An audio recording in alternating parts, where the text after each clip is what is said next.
Milestone ট্র্যাজেডির ঘটনায় শিক্ষা উপদেষ্টার পদত্যাগ দাবিতে সচিবালয়ে ঢুকে পড়েছেন শিক্ষার্থীরা। এই মুহূর্তে সেখানে আছেন রিপোর্টার প্রসূন আশিস। সরাসরি যাচ্ছি তার কাছে। কিছুক্ষণ আগেই জানিয়েছিলাম যে বাহিরে শিক্ষার্থীরা আন্দোলন করছে বিভিন্ন দাবিতে।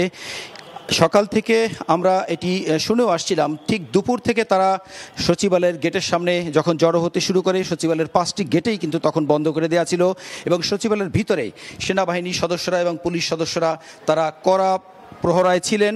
কিন্তু কিছুক্ষণ আগে, মাত্র 2-3 মিনিট আগে, এই শিক্ষার্থীরা সচিবালয়ের 1 নম্বর গেটটি ভেঙে তারা ভিতরে প্রবেশ করে। শত শত শিক্ষার্থী ভিতরে প্রবেশ করে স্থানীয় সরকার মন্ত্রণালয়ের সামনে এবং যেটি স্বরাষ্ট্র মন্ত্রণালয় আছে সেই স্বরাষ্ট্র মন্ত্রণালয়ের সামনের দিকে গিয়ে তারা সামনে যতগুলো গাড়ি পেয়েছে, প্রাইভেট কার বা বিভিন্ন কর্মকর্তাদের, সব তারা ভাঙচুর করছে। ঠিক এই মুহূর্তে আমরা যেটি দেখতে পাচ্ছি যে সেনাবাহিনীর সদস্যরা তাদেরকে নানাভাবে লাঠিচার্জ করে তাদেরকে বাইরে বের করে দেওয়ার চেষ্টা করছে। পুলিশও সেই একই কাজটি করছে, লাঠিচার্জ করছে। বেশ কয়েকটি সাউন্ড গ্রেনেড নিক্ষেপ করেছে এবং টিয়ার সেলও নিক্ষেপ হয়েছে। আমরা দূর থেকে যেটি দেখতে পাচ্ছি, কারণ আমাদেরকে কাছাকাছি যেতে দেওয়া বারণ করা হচ্ছে, যে কারণে আমরা কাছাকাছি যেতে পারছি না। তবে দূর থেকে আমরা যেটি দেখতে পাচ্ছি, স্পষ্টই দেখতে পাচ্ছি যে শিক্ষার্থীরা ঢুকেই এখানে সচিবালয়ের মধ্যে প্রবেশ করেই তারা ভাঙচুর করা শুরু করেছে।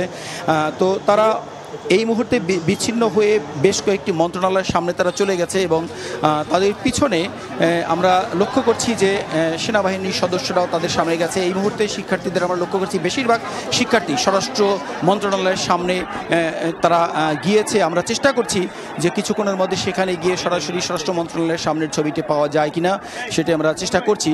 আর শিক্ষার্থীদের কিছু অংশ যারা পেছনের দিকে ছিলেন তাদেরকে মূলত লাঠিচার্জ করে তাদেরকে গেট দিয়ে বাইরে বের করার চেষ্টা করছে পুলিশ এবং সেনাবাহিনীর সদস্যরা, সেটি আমরা মূলত লক্ষ্য করছি।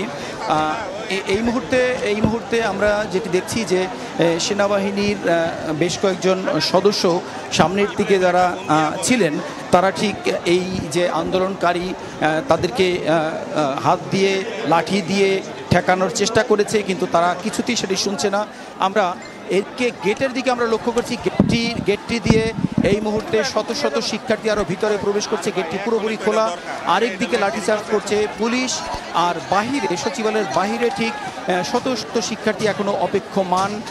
তারা ভিতরে প্রবেশ করবে কি করবে না এরকম তারা চিন্তা করছে। এইরকম একটি অবস্থা চলছে মূলত সচিবালয়ের মধ্যে, যেটি হয়তো এর আগে কখনো ঘটেনি। যে সচিবালয়ের মতো এরকম একটি প্রশাসনের কেন্দ্রস্থল, যেটি প্রশাসনের প্রাণকেন্দ্র, যেটি সেখানে মূলত এভাবে বাহিরের কেউ প্রবেশ করতে পারে না। ঠিক সেই জায়গাটিতে মূলত শিক্ষার্থীরা আন্দোলন করতে করতে গেট ভেঙেই প্রবেশ করেছে, যেখানে অনেক পুলিশ এবং সেনাবাহিনীর অনেক সদস্য সকাল থেকে প্রহরায় ছিল।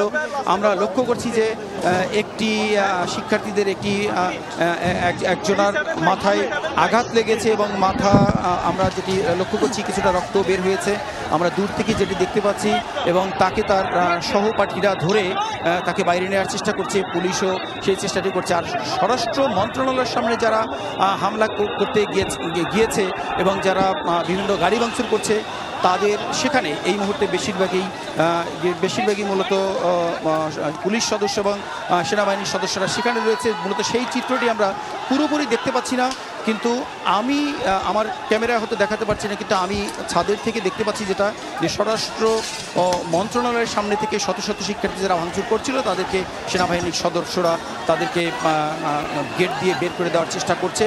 তারা বেশ কয়েকজন বেরিয়ে আসছে এবং আমরা দেখতে পাচ্ছি যে আহত হয়েছে একজন শিক্ষার্থী, তাকে ধরে সেনাবাহিনীর একজন সদস্য তাকে ধরে মূলত নিয়ে আসছে এবং একজন শিক্ষার্থী আহত হয়েছে। এর আগে আরেকজন নারী শিক্ষার্থী আহত হয়েছে, সেটি আমরা দেখতে পাচ্ছিলাম।